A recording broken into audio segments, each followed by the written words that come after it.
నమస్తే, నేను మీ Chandrasekhar Kandavalli. Social media అందుబాటులోకి వచ్చాక ట్రోల్స్ చేయడం ఎక్కువైపోయింది. అటువైపు ఎవరున్నా తమకు నచ్చిన తీరులో ట్రోల్స్ చేసి పారేయడం అలవాటుగా మారిపోయింది. ఈ ట్రోల్స్ బారిన పడలేదు అనే సెలబ్రిటీలు చాలా తక్కువ మందే ఉన్నారు. ఈ మధ్య ముఖ్యంగా రాజకీయ నాయకులను సోషల్ మీడియాలో విపరీతంగా ట్రోల్స్ చేస్తున్నారు.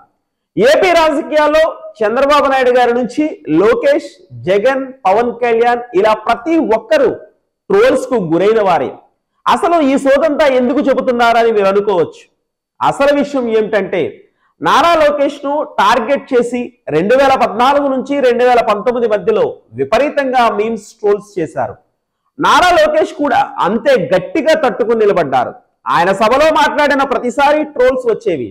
ఆయన 2017 నుంచి 2019 మధ్యలో మంత్రిగా కూడా పనిచేశారు.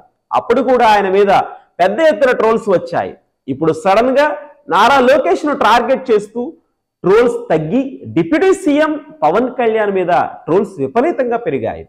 దీనికి కారణం ఏమిటనేది రాజకీయ విశ్లేషకులు ఒక్కొక్కరు ఒక రకంగా చెబుతున్నారు.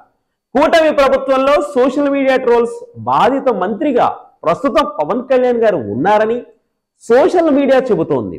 లోకేష్ అప్పుడు ఇప్పుడు మంత్రిగానే ఉన్నా కూడా ట్రోల్స్ ఆయనకు ఎందుకు తగ్గాయి అంటే, సోషల్ మీడియా మీద కూటమి ప్రభుత్వం గట్టి చర్యలు తీసుకుంటున్నారనేది అయి ఉండవచ్చు కూడా అనేది ఒకరి వాదన.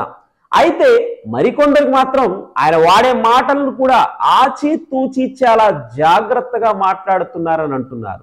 మరో కోణంలో పవన్ కళ్యాణ్ గురించి ప్రశ్నిస్తే, కొత్తగా ఎమ్మెల్సీ అయిన నాగబాబు వల్లే పవన్ ఎక్కువగా ట్రోల్స్ కి గురి అవుతున్నారని అంటున్నారు.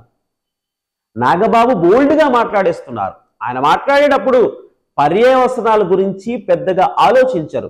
అందుకే ఆయన జన సైనికులను హుషారు కోసమో లేక సభకు వచ్చే వారిని మెప్పించాలనో మాట్లాడడానికి చూస్తూ ఉంటారు. అవే ఇప్పుడు పవన్ కళ్యాణ్ని సైతం ఇబ్బంది పెడుతున్నాయని అంటున్నారు. ఇటీవల జనసేన ఆవిర్భావ సభ జరిగితే పవన్ ని గెలిపించామని ఎవరైనా అనుకుంటే అది వారి కర్మ అంటూ ప్రాస కోసం నాగబాబు గారు వాడిన పదాలు కూడా ట్రోల్స్ కి గురయ్యాయని అంటున్నారు. దీంతో వైసీపీతో పాటు టీడీపీ సానుభూతి పరులు కూడా జనసేన పెద్దలను ట్రోల్స్ చేసే పరిస్థితి వస్తుంది అని అంటున్నారు. ఇక మామూలుగా నెటిజన్లు అయితే ఎప్పుడూ ట్రోల్స్ కి రెడీగా ఉంటారు. ఎవరేం మాట్లాడినా తప్పులు పట్టుకోవడానికి రెడీగా ఉంటారు. ఇక పవన్ ని మాటల మీద నిలకడలేని మనిషి అని అంటారు. ట్రోల్స్ చేసేవారు ఎక్కువగా ఉంటారు. దానికి వారు గతంలో ఆయన మాట్లాడిన వాటిని ఇప్పుడు మాట్లాడే వాటిని జత చేసి మరీ సోషల్ మీడియా వీడియోల్లో పోస్టులు పెడుతున్నారు.